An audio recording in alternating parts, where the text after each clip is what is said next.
personal note, in my time in politics, you meet a lot of people who are motivated by ego, who are in it for the game, and you meet a few people who are in it to serve. People who are willing to take tough votes, willing to lead, willing to say what needs to be said to make our country and our Commonwealth stronger. There are few people I've ever met in any walk of life who are more honorable and decent and more willing to lead and make difficult decisions and understand the concept of servant leadership as our former governor and our next United States Senator, Tim Kaine.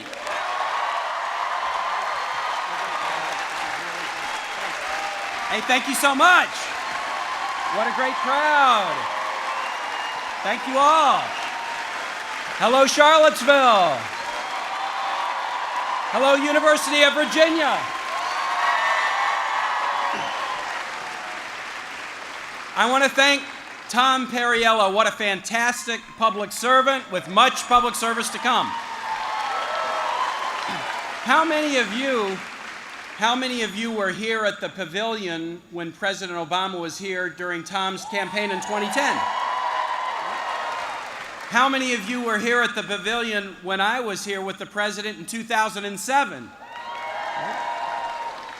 This is familiar territory, and I know the President is excited to be back. When I finish, he will not come right on stage. There will be a little bit of a gap, so I just wanted to warn you that up front. But then when he comes, he's going to race up here because being in Charlottesville, being with so many friends is something I know he's very excited about. Look, 4 years ago, this crowd, we made history in this country. Many of you, some were a little bit too young, but many of you turned out and we engaged in one of the most uplifting and inspiring and historic races in the history of this country. I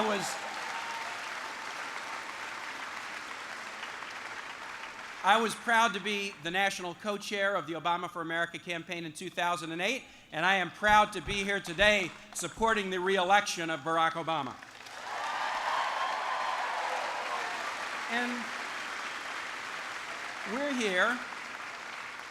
here because we've accomplished a lot, and there's a lot still to accomplish. We've accomplished an awful lot in 4 years. We expanded healthcare services so that young adults like you could stay on family policies after you graduate from college until you're 26 years old.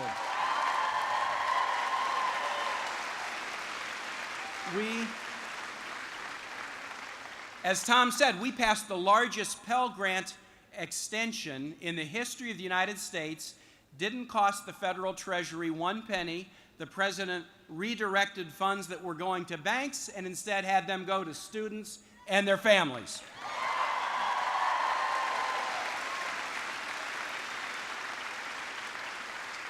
We reformed credit card rules to prevent companies from gouging young people when they get their first credit cards. We ended the war in Iraq. We're drawing down in Afghanistan. We broke down barriers by eliminating don't ask, don't tell.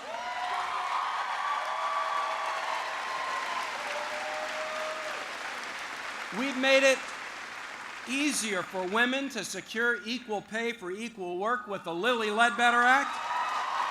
And we've made FDA-approved contraception more affordable for millions and millions of American women.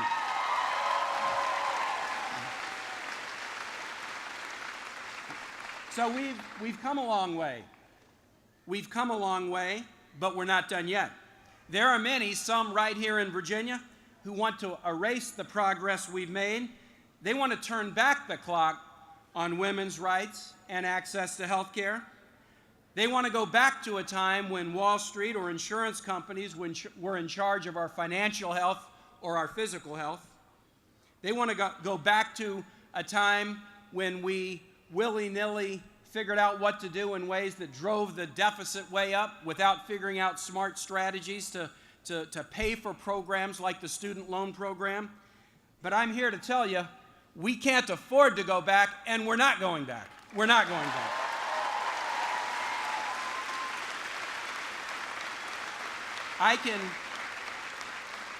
I can pledge to you that if I am Virginia's next senator, Virginia will not go back and the nation will not go back. When President Obama took office, we were losing jobs for 25 months in a row, and now we've gained jobs for 29 straight months. The stock market was in the 7,000s. It's now in the 13,000s. GDP was shrinking. Now that it's growing, but we've still got a lot of work to do. Too many people are still struggling. Too many people are still looking for jobs. What we have to do is fix this economy with forward-looking policies that will help us out-innovate, out-educate, and out-build the rest of the world.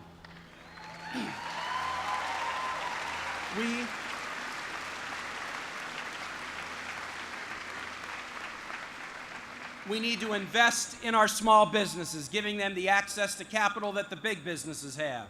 We need to invest in education and workforce training and training our veterans so that they can re-enter the civilian job market when they come home from Iraq and Afghanistan.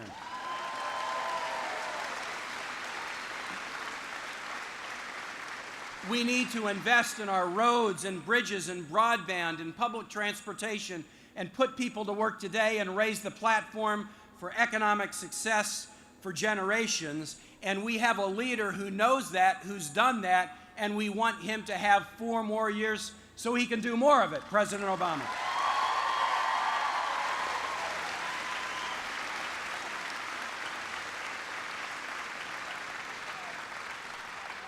I watched a little bit of the convention last night too, and I heard a lot of doom and gloom and negativity.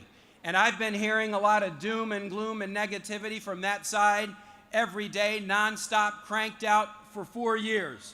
Some of them would have you believe, or they would pitch the notion that our best days are behind us and this is a nation in decline. Some of them would have you believe that the parties are too far apart to find common ground to do what we need to do to rebuild this nation. But I can tell you, and I know you agree with me, those who preach that negativity and doom and gloom, they're dead wrong. They're dead wrong.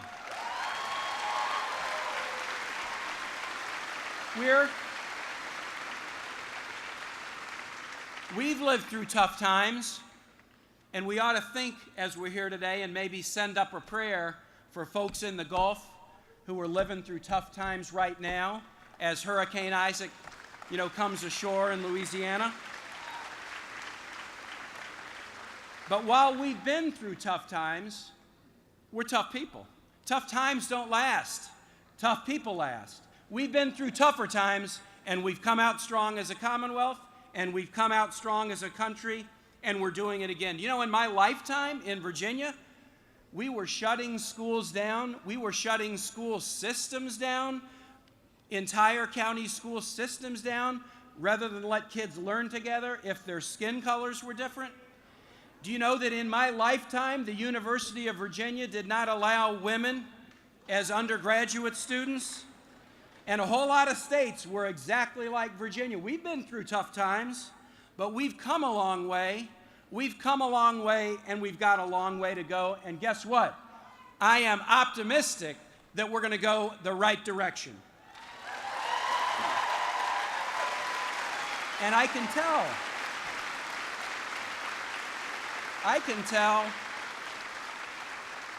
tell by your reaction that you're optimistic too. My wife and I had a chance about a year ago to go to, in Virginia at Quantico, an officer candidate school graduation for Marine officers coming into their commissioning. When you see people who have voluntarily signed up to serve in year 10 of the longest war in the history of the United States, wonderful young men and women, they're not signing up because they're pessimists. They're signing up because they're optimistic that we can still put a positive thumbprint on the destiny of this nation. Right? Thank you. Thank you. And you know what? Let me bring it closer to home. Up the hill on Monticello on the 4th of July every year, there's a naturalization service where hundreds of people take an oath to become citizens of the United States, and I have some right here who are at that service. If you have not been,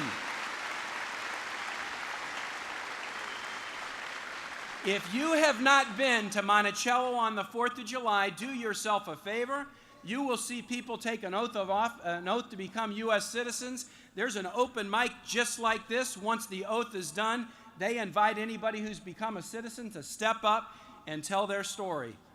And there's about 30 seconds of nervous silence as people try to figure out what to do. But then one after the next, people come up and they talk about why they're trading in their passport of birth to become a U.S. citizen. And I'll tell you, they're doing it because they're optimistic about this nation. Our best days are still ahead.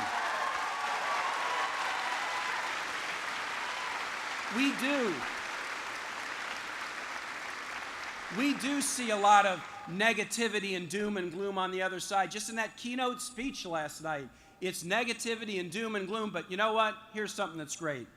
We have got an optimistic president of the United States in Barack Obama. He is motivated by that same sense of optimism and community that motivates you and me. And part of the reason, a big part of the reason for his optimism is you. You, regular, everyday folks, not the super PACs, not the folks who write the secret money checks with infinite zeros at the end. Everyday, regular folks just like you are why this president is so optimistic about the future of this nation. In 2008,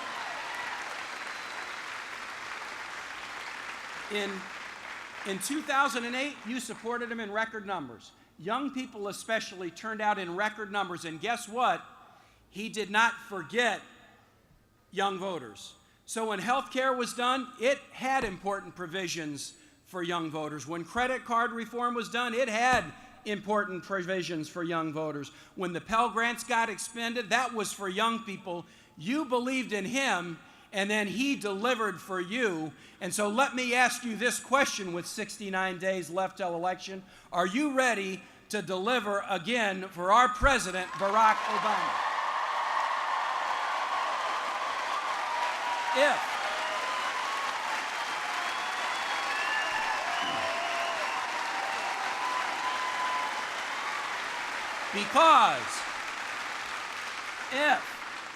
If you deliver for Barack Obama, our president, in this Commonwealth of Virginia, you won't have to wait up till Central Time and see what happens with Ohio returns. You won't have to worry about hanging chads in Florida. You won't have to worry about voter disenfranchisement in Pennsylvania. If you are ready to do what you have already done 4 years ago, if you are ready to stand with that optimistic spirit, with that optimistic president who has stood with you, Virginia will deliver electoral votes, and Virginia will make sure that our president has a second term. Thank you so much. Let's do good work.